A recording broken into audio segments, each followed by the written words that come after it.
I Am Rosa Parks by Brad Meltzer. Illustrated by Christopher Eliopoulos.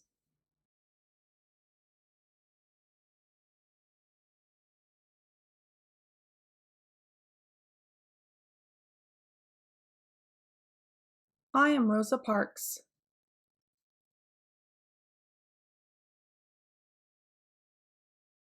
Growing up, I was small for my age. I was sick a lot too, since we didn't have money for a doctor. But that didn't mean I was weak. Most kids. Rosa's younger brother, Rosa. I'm not that short. Looks like you are.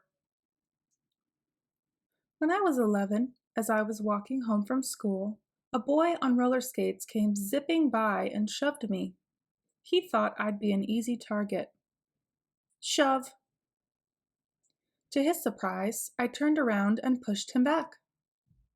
I knew fighting was wrong, but I didn't want him picking on me again. Push. Uh-oh. This is gonna be bad. Did you push my son? His mother saw what happened.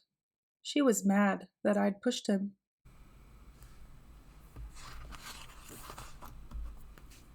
But you know what made her even madder? I was black, and her son was white. She immediately started yelling, "I'll have you put in jail. You'll never get out again." No question, it was scary. But my mother and grandfather taught me to respect myself and to expect respect from others. So instead of backing down, I stood my ground, and calmly but firmly I explained. Your son was the one who pushed me. I didn't bother him at all. I wasn't just standing up to that mom, or even to the boy on roller skates. I was standing up for myself. After that, the boy and his mom never bothered me again.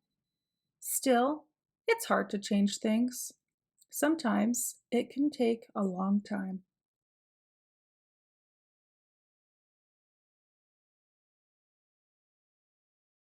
Back then, if you were black, you were treated unfairly just because of the color of your skin.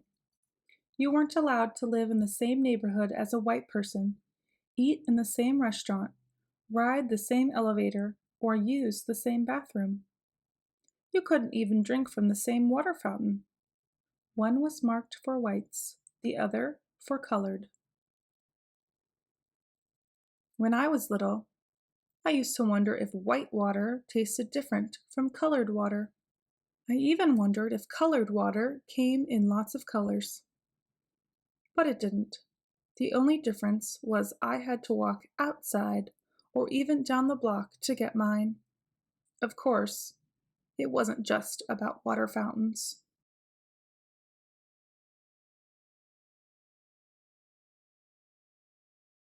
This was my school. A small, old wooden building with one room and one teacher for all of us.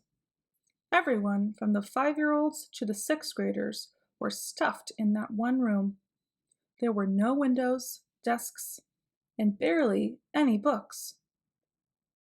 Since most kids had to work on a farm to earn money, we only went to school 5 months during the year. Let's go! Hooray! Don't say hooray, that's bad. We also brought our books home every night. Why? Because we were worried that folks who hated the color of our skin would burn down our school. Now, here's the school for the kids who were white. Notice the difference? It was a new brick building with beautiful windows, new desks, and plenty of books, plus a playground. They went to school 9 months out of the year since they weren't working in the fields like we were. Now can we say hooray? No, there's no hooray about this.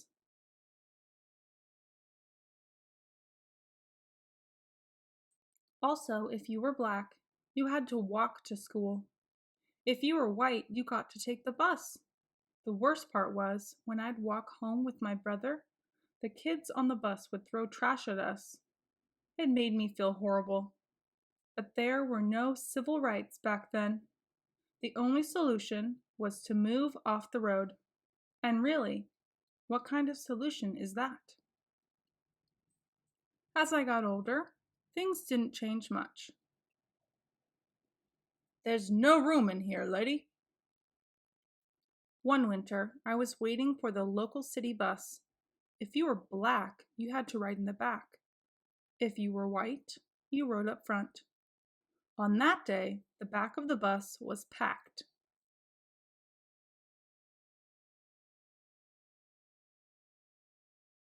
But there were plenty of seats in the front. I was just trying to find a place to sit. But as I entered through the front door of the bus, "What do you think you're doing? You need to get off and use the back door. Only whites can come in the front." "But I'm already in." I tried to explain that there was no room to get in through the back. The driver didn't care. He wanted me off the bus. He grabbed me by my coat sleeve. I dropped my purse near the front door. To pick it up, I sat in the front seat, a white seat. It made the driver madder than ever. "That's it. Get out. Get off my bus." That's what he called it. My bus. As if it were his. But the bus wasn't his, though. It belonged to all of us.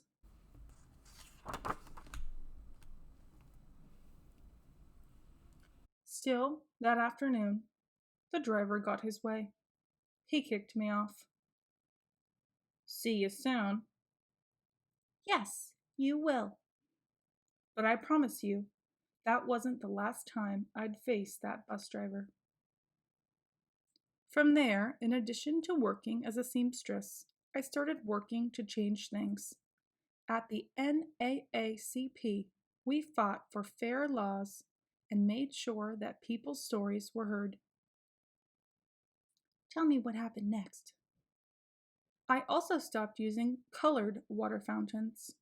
I'd rather go thirsty than be treated so poorly. Need a lift? No thanks. It was the same with separate elevators. Instead of riding them, I'd take the stairs. But as for real change, even I didn't know what was coming. It was the end of a busy Thursday. I was 42 years old and on the bus going home. This time, I was sitting in the first row of seats that were allowed for Black people. There was one man next to me and two women across from me.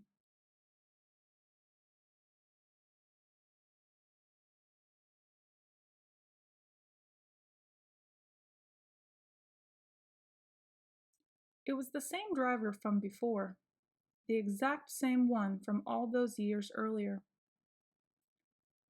At the third stop, a few white people got on, filling the rest of the empty seats.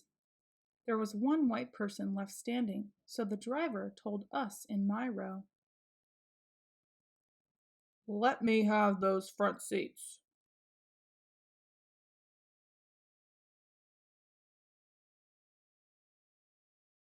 At first, none of us moved. But when he asked again, "Y'all better make it light on yourselves and let me have those seats," the other three people got up. I stayed right where I was. Sliding over to the window, I thought about what he was demanding. He wanted to take my seat away. He wanted to give it to that man. And why? "Come on, get up." Because I was Black and the man was white. I knew what the rules said, but I also knew in my heart that's not how you treat people.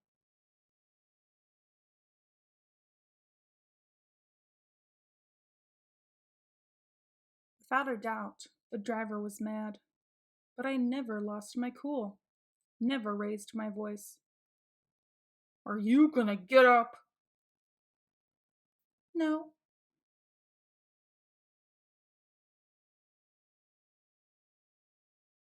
People say that the reason I refused to give up my seat was because I was tired. And I was. But it wasn't the kind of tired that came from aching feet. The only tired I was tired of giving in. Well, I'm going to have you arrested. You may. Go on and do so. Before me, there were other brave women who had refused to give up their seats. Before me, there were other brave women who had refused to give up their seats. Still, on that day, for violating the rules of Montgomery, Alabama, I got arrested. But by standing up for myself,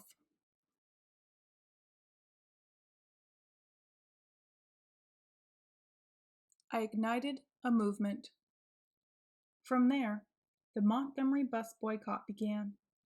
For 381 days, that's well over a year, all blacks in the city, and even a few whites, refused to ride the public buses. But if you don't use the buses, we'll go out of business. Then maybe you should think about changing your rules. Finally, the rules were changed. Public buses were no longer allowed to separate people based on the color of their skin.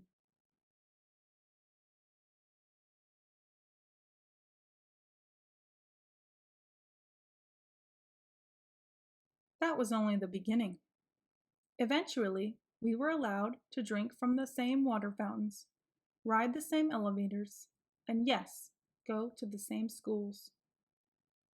In the Declaration of Independence, Thomas Jefferson wrote that we're all created equal.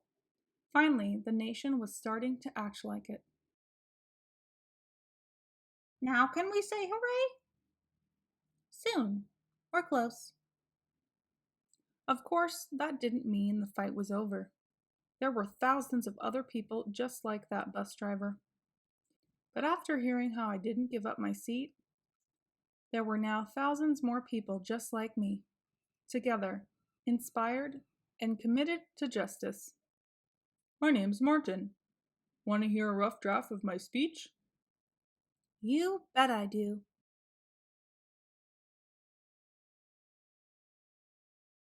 In my life, people tried to knock me down, tried to make me feel less than I was.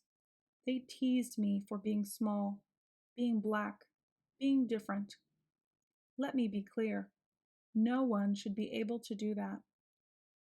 But if they try, you must stand strong. Stand for what's right. Stand up for yourself, even if it means sitting down. When you do,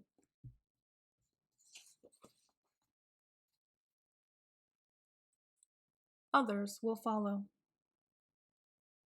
What's the medal? It's the Congressional Gold Medal, one of the government's highest honors. George Washington got one too. Cool. Now can I say hooray? Go for it. Hooray!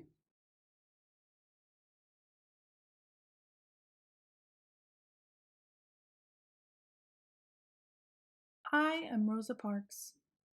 I'm not a politician, or a president, or an actor, or a famous business owner. I'm just an ordinary person. But I'm also proof that there's no such thing as an ordinary person.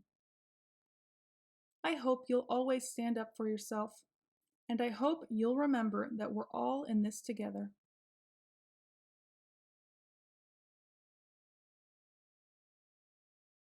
The only tired I was tired of giving in. Rosa Parks. The end. Thank you for watching. Enjoyed this read aloud book? Click like and subscribe to the reading booth.